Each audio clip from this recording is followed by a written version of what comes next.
Hello everyone, my name is BenOBX and today we're going to go over introducing puzzles and sort of mechanics to your game in a 2D game. So when you're playing a 2D game, you may have tons of mechanics that you don't know that you have, like jump and the ability to push stuff. And that's what I'm kind of going over here on this today, as well as showing some puzzles that you can design with just those in mind. Because 2D, the idea is that you could see things in the background. It's not just in the midground. So if you notice in the background, there's a button that is green, and there's a moving platform. So it goes off the basis of the same thing we've shown before of if you see a thing active, it's supposed to teach you something of what's going on. So with that going on, I move forward, and in a little bit, we're introduced to our first little puzzle area when we enter this building. And that's this little thing right here. So it's like here, we can't get across. Like, okay, then this is red. What if it's green? It's like, okay, so it turns green. And of course, you can have things like press E to activate, and that'll help them along their way. And now from then on, they'll know that, okay, so those mean that I can activate stuff. All right, so when I go forward on, they now know these different things of like, I can activate these. If you wanted to earlier, you could put up a small wall and teach them that they can jump. So they get over here and they see this little spot up here, and it's a different color in the light, specifically to point their attention to it. So this gives them the idea of, okay, so that's important. That wasn't there in the other room, so I probably need to go up there. So you get over here, and there's this little box right here. It's like, oh, okay. And of course, you decorate everything, make it look beautiful and such. So now they're sitting here like, okay, so what do? I can jump. There's no button. There's a gap behind it, and you jump, and they push it. It's like, oh, I can push it. So they kind of, after a little bit, they'll learn that they need to get behind it, and they can push it over here. And that'll give them a way up. So that's kind of giving them a baseline, basic idea of how the puzzles are going to work in the rest of this level, and possibly the rest of your game. So you can have a thing here where they can go back and have a collectible over there. As a lot of 2D games will put collectibles in there. This would actually be a pretty perfect moment to introduce one of those, as collectibles give reasons to either replay levels or give something for the player to really enjoy and unlock, and a lot of 2D games are really well known for them because they're a bit easier to implement them in than they are in some other games.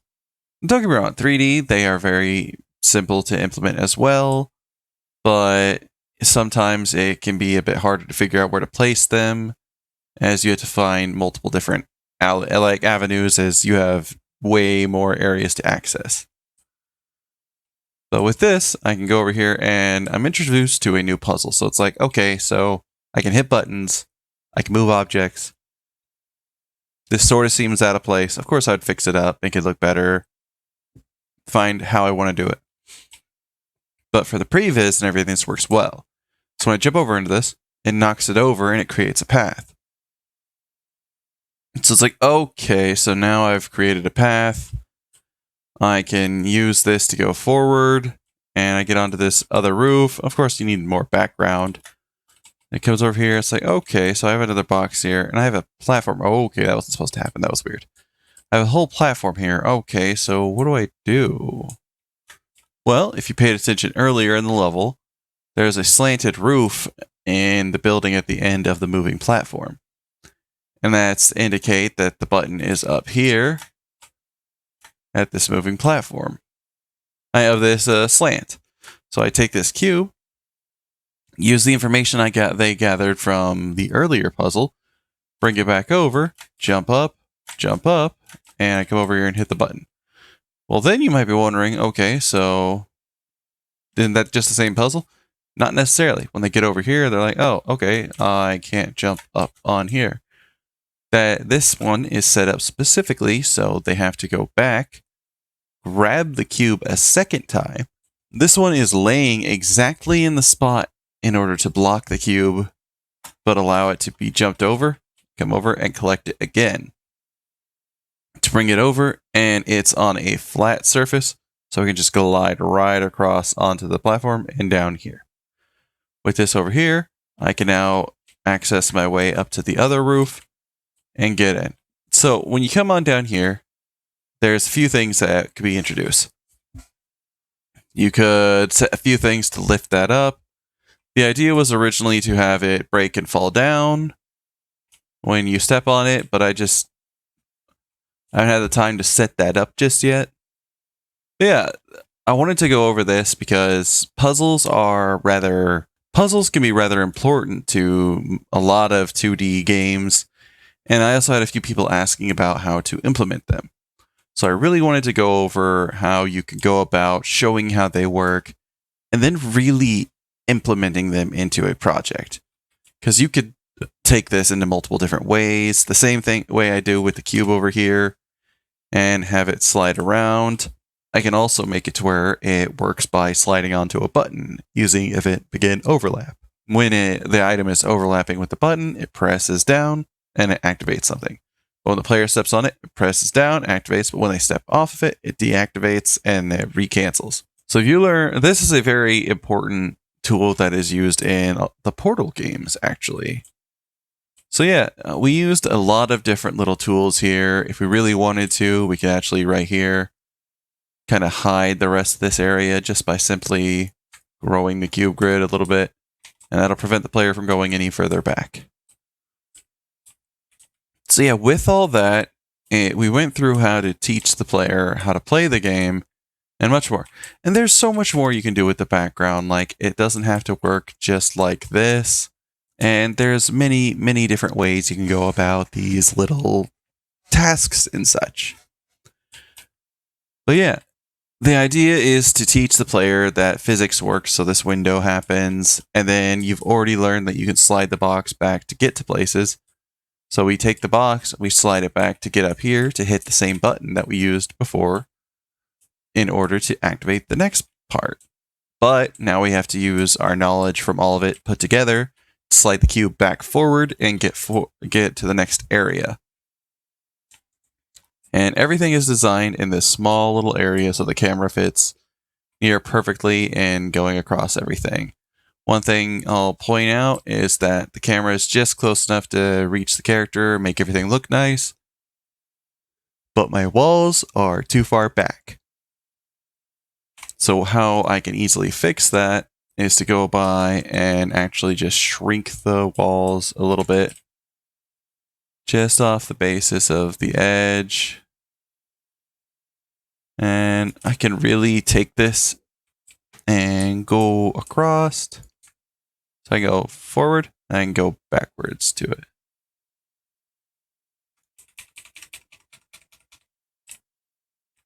And then of course, I have to do that for any piece that is separate as well. So you come back over here. We go to the bottom little corner right here. Go across. We slide on back to match everything else.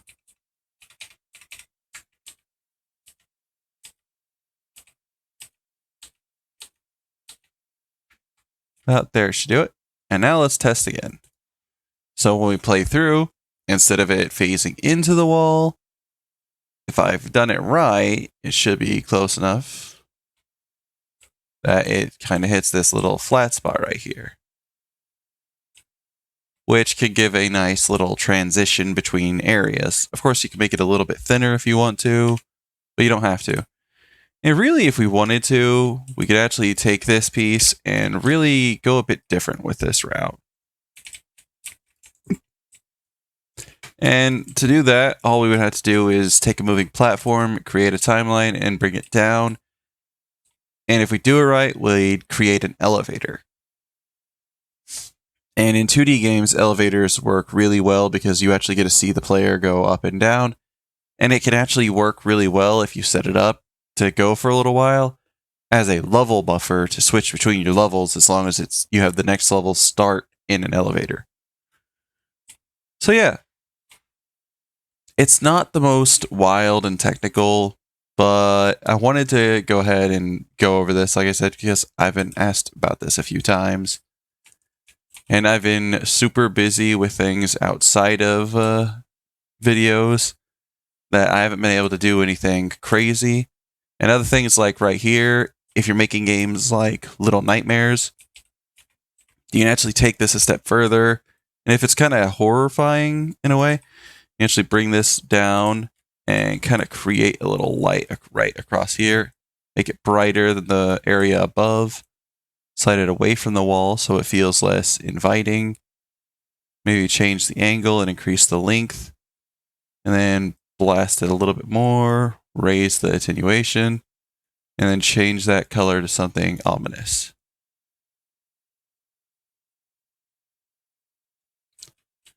And that'll kind of create this little almost infinite drop. And then to kind of hide that that's infinite, you can really create other areas for them to see over. But we want to give that void right here because it can really sell stuff. And with Little Nightmares, you actually could go around. Yeah, there's other things like if we had the ability to climb. If we wanted to, we could go the route of things like Super Meat Boy, where it's kind of raise up. And then come across right here and raise across. And we can go kind of classic 2D adventure. Instead of going the cube route, we can go player start. Put it about the same spot where we were before. It's about right. And then we set this input to 0. We can go ahead and delete the old one. We've already played the whole level. We can hit play. Now we go over here. Jump, jump, jump. We can make it across. Almost got the right distance first try. But still, it just shows you that there's so many different ways that you can go about this. If you really wanted to have someone do that, you could introduce it in an earlier area. It's a good spot would be inside of this building, and that's how you would get up to the second floor instead of using the cube. It's all really dependent on how you're wanting the level to flow together and allow you to get through. I like the idea of the character busting through the window and creating that platform. But you can also make it to where the window just shatters and leaves behind. And there's just a little edge to the building right here. And that's what blocks it. So you don't have to go with things like creating little paths. It's all really dependent on how you're wanting to do it. But showing off these little details like the moving platform in the background, it doesn't just teach the player how to do things. If you look at it, let's go ahead and get that player start back. If you look at it, this area feels like the most alive area, not just because there's so much depth in the background, but because something is moving. The thing with 2D is you can have moving items in the background and it not cause any kind of issues. It can be somewhat of a distraction, but you can also use it to your advantage. Like the whole thing of moving platforms in 2D, where if I took this, I could use it as a puzzle as well, because I could take it, turn it sideways, and that's the other thing with 2D platforms. The background doesn't have to necessarily be fully separated. So I can set this right here, move it over, and with it sitting right there, now I have created a whole new upgrade to that obstacle. And I can use that for the rest of the entire game. So when I get over here, I know that I have to activate the platform, and I see the other one moving over there. But now I have to hit this one. My platform's moving. It's like, okay, so I need to get on it at the right moment.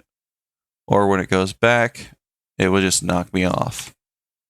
So yeah, you could go about things of, it's really easy to upgrade these. It's as simple as expanding them. So if I wanted to go over here and create a block for right here, I'd have to find some reason for it to be sticking out over there. But now it's set up as a path block to just go across and stop me whenever I try and go across. And then, of course, you create death falls when the person jumps over and they don't make it. So yeah, a couple of the other reasons it took a little while to make this video is I had to figure out what exactly I wanted to put in here. and how exactly I wanted to go about talking to everybody, because I want my videos to be information that everyone can use right off the bat. So yeah, if you've never worked with any of this, this is the cube grid in Unreal. It's simple. Click cube grid, drag across, hit E to go up one, press Q to go down one. If you go up one and hit Z, you can create little ramps, and allows you to really quickly previs your level. But be warned, if you're using 5.6 and above, you actually have to go to your project settings and go to new and type in new mesh object, and then set simple and complex to complex as simple. And that will get rid of the error of when you create something, it doesn't have collision.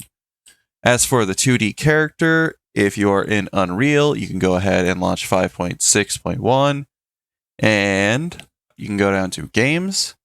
It'll come up with these sets, go down to third person, variant, drop down, side scroller. And that's how you get it to the side scroller system that I'm using. One more thing I want to point out with the cube grid real quick is if I am clicked onto an object, I can now edit it. If I am clicked onto a blueprint and then I accidentally activate the cube grid, no matter what I do, if I add that there, it will add it to every instance of that blueprint in the entire project. So if I'm using this for more than one thing, it will create walls, random walls. So be careful when you're working on stuff like that, because cube grid is a powerful, useful tool, but it can also screw over a lot of things if you're not paying attention. One thing you might be wondering is how exactly did I make this cube work perfectly on the sliding? It's pretty simple. You click on your static mesh, scroll down to simulate physics, and you'll have these constraints. Constraints allow you to lock the position and the rotation. I locked all of the rotation so that way this object can't rotate on any of the axis, and then I allowed Z so it can go up, and X so it can go back and forth inside the level. The character is moving along the X-axis, so allowing it to move along those allows me to push it along there, and I simply raised the mass by turning it on and then raising it up to 500 so it's not super light to push around. And then for this one specifically, it took a little bit more effort. You have to lock the X and the X, and then the Z and the Z. The reason that is though X is forward, if you press E and go into rotation, Y is the forward rotation. So I need to lock it to where everything can't move other than along the Y-axis in general. So it may not be able to move in the Y-axis, but allowing it to move in the Y-axis allows it to actually rotate and fall over in this axis. So all you need to do is lock everything but the Y rotation. And if you have to be very careful, because if it is merged inside of other objects, it will not work properly. So you have to find a way for it to work rather well. Because if I'm putting it even just right here where the top is locked up there, and I jump into it, you'll see it starts breaking heavily. So if you're working with that sort of stuff, be extremely careful when you're trying to design puzzles like these. Whether it's for 2D or 3D, learning how to use the constraints properly is very, very important. And then, of course, sizing your gaps. I laid this down in order to test how far I had, and then I grew it across. So yeah, if you'll notice, I'm using light as well. The light right here specifically changes color to emphasize specific areas. The red emphasizes that this isn't working. The green emphasizes that it's working up here. And you could do this to introduce it in many different ways. You can have this button just straight down here, and it would work just as well. And just have an open door right there. And that'll allow you to come over here and be like, okay, so this one's red. And if the player is going back and forth, they'll come back here and see this green, and they'll come over here and they're like, oh, this one's red, the other one's green, maybe, and then they hit the button and it activates. So it's really making sure you're paying attention to the things you're teaching the player and the psychology of how you're going about doing it. So yeah, I hope you all enjoyed this video. I hope you all learned a lot. If you did, please consider hitting the like button. If you want to see more videos like this, please consider subscribing. I try to make videos that teach you a lot and fairly simply in order to get it through real quick. And so yeah, other than that, I really hope you all have a good night, and I hope you have good luck with your game development.